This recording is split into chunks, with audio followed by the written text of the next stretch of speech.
DSSB अगर आपकी shift में पूछे ये सवाल तो आप ये गलती मत करना। हाँ जी, ये गलती मत करना। इसके पीछे ये जो क्वेश्चन है रिपीट हो रहा है, पर कम शिफ्ट में रिपीट हुआ है, तो हो सकता है ये आपकी शिफ्ट में रिपीट होकर आ जाए और आप ना एक छोटी सी गलती करने के चक्कर में अपने नंबर गंवा सकते हो। वो छोटी सी गलती क्या है, आइए मैं समझाता हूँ आपको। आपको ना जो चीज़ें मैं अभी समझाने जा रहा हूँ ये देखने में एक जैसी लग सकती हैं, पर इनका मतलब ना अलग अलग होता है। ठीक है, अगर आप इन दोनों लाइन को पढ़ोगे तो इन दोनों लाइनों का मतलब ना अलग अलग है।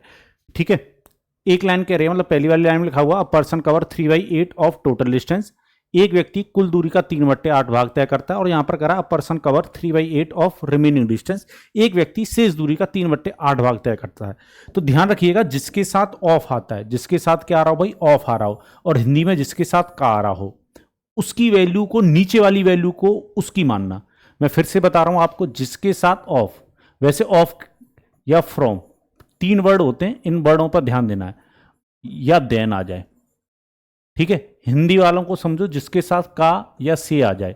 इंग्लिश वालों को ध्यान देना, जिसके साथ ऑफ, फ्रॉम या देन आए उसकी वैल्यू नीचे वाली होती है। और हिंदी वालों को ध्यान देना है, जिसके साथ का या से लगाओ उसकी वैल्यू नीचे वाली होती है। जब भी क्वेश्चन आपको फ्रैक्शन लिखकर देता है, जब भी क्वेश्चन आपको क्या लिखकर देता है, भिन्न लिखकर दे, तो उसके साथ लगे हुए का या ऑफ को देखना आपको। यहां पर फ्रैक्शन लिखा हुआ है तो उसके साथ ना कुछ इन तीनों में से कोई एक वर्ड लिखा होगा।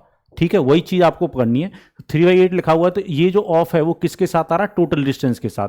तो इस केस में मैं क्या करूंगा, टोटल डिस्टेंस को 8 मानूंगा। मैं टोटल डिस्टेंस को कितना मानूंगा, 8।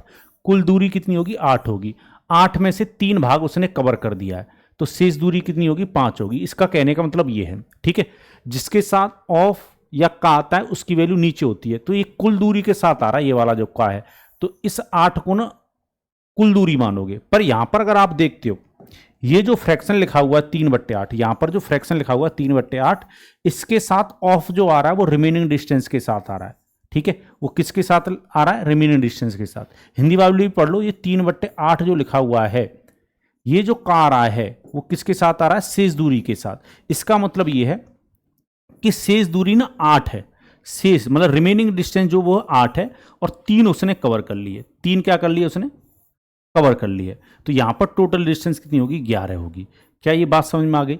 ठीक है, तो ये गलती आपसे एग्जाम में नहीं होनी चाहिए। इस पर क्वेश्चन पूछे भी हैं, एक नया पैटर्न सा बनाने का प्रयास किया डीएसएसबी ने। जैसे मैं आपको दिखाता हूं क्वेश्चन, जैसे ये रहा। ठीक है, क्वेश्चन को एक बार पढ़िए, आपको समझ में आ जाएगा, और ये गलती मुझे लगता है आप एग्जाम में नहीं करेंगे। क्वेश्चन कह रहा है, while covering a distance of 82 kilometre a man notice that after cycling for 5 hours 5 minutes the distance covered by him was 8/3 of the remaining distance. What is the speed? ठीक है, speed पूछिए, और आपको ये पता है कि स्पीड बराबर डिस्टेंस अपॉन टाइम होता है। बेसिक सी चीज पूछिए, पर आपको कंसेप्टली थोड़ा फंसाने का प्रयास किया गया है। तो जब भी मैंने आपको बताया था, जब भी आपके क्या लिख कर दे, फ्रैक्शन लिखकर, मतलब पेपर में फ्रैक्शन लिखा हो, भिन्न कोई लिखी हो, तो यहां पर 8/3 भिन्न लिखी हुई है, उसके साथ ऑफ या फ्रॉम या देन को देखा करो। तो यहां पर ऑफ लगा हुआ है, ऑफ किसके साथ लगा हुआ है, रिमेनिंग डिस्टेंस के साथ। तो इसका मतलब यही, जो ऑफ रिमेनिंग डिस्टेंस के साथ आ रहा है, तो जिसके साथ ऑफ लगा रहता है उसकी वैल्यू नीचे वाली होती है। तो रिमेनिंग डिस्टेंस कितनी होगी, 3 होगी। रिमेनिंग डिस्टेंस कितनी होगी, 3 होगी। और इससे पहले वो कितना कवर कर चुका है, 8 कवर कर चुका है।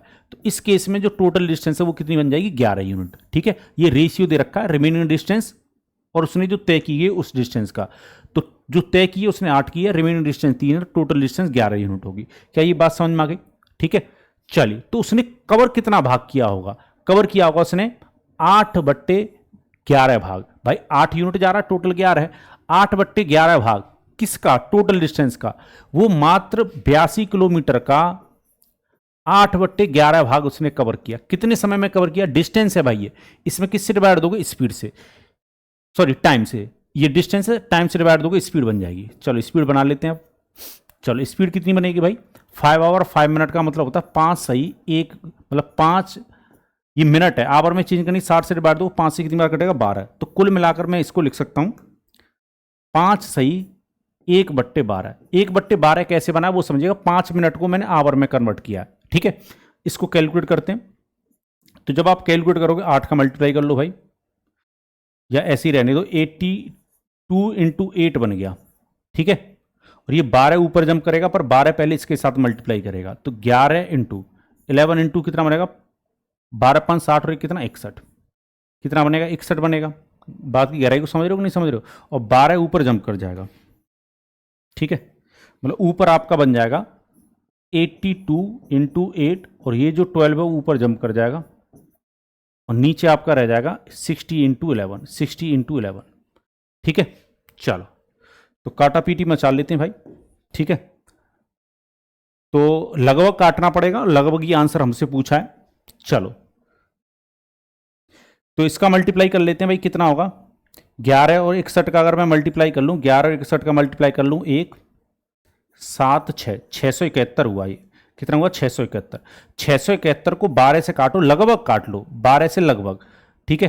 तो पहले 5 बार डिवाइड जाएगा भाई, कितनी बार डिवाइड जाएगा, 12 5 60 होता है, और 12 6 72 होता है, तो 56 बार कटेगा लगभग। 8 से 56 को काटोगे तो कितनी बार कटेगा, 7 बार। तो 82 डिवाइड बाई 7 हो गया। 8 में अगर आप 7 से डिवाइड दोगे, पहले एक बार डिवाइड जाएगा, रिमाइंडर बचेगा 1, 12 में फिर से डिवाइड दोगे 11। 11 पॉइंट कुछ आंसर होना चाहिए, 11.7 को आप आंसर चुनोगे। ये स्पीड होगी किलोमीटर पर आवर में, ठीक है। तो उम्मीद है ये बात आपको समझ में आ गई होगी।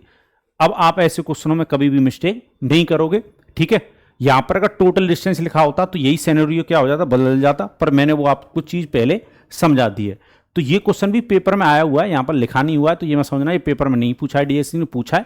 और एक दो शिफ्ट में भी एक दो क्वेश्चन और पूछे गए ऐसे, पर डाटा कलेक्ट करने में आपको पता बड़ी मेहनत लगती है, तो मैंने 2 क्वेश्चन का ही डाटा कलेक्ट कर पाया हूं, क्योंकि मुझे वीडियो बनानी थी आज। आपको मतलब पिछली क्लास में वीडियो नहीं जा पाई थी, तो मैंने सोचा कि आज वीडियो डालना जरूरी है, ठीक है, क्योंकि आप लोगों का एग्जाम ना नजदीक आ रहा है। तो ऐसे नहीं कि उलू लूलू तुतलू कुछ मतलब क्वेश्चन डाल दें, रिपीट जो हो रहे हैं, जेन्युइन जो क्वेश्चन है वही इस सीरीज का उद्देश्य है।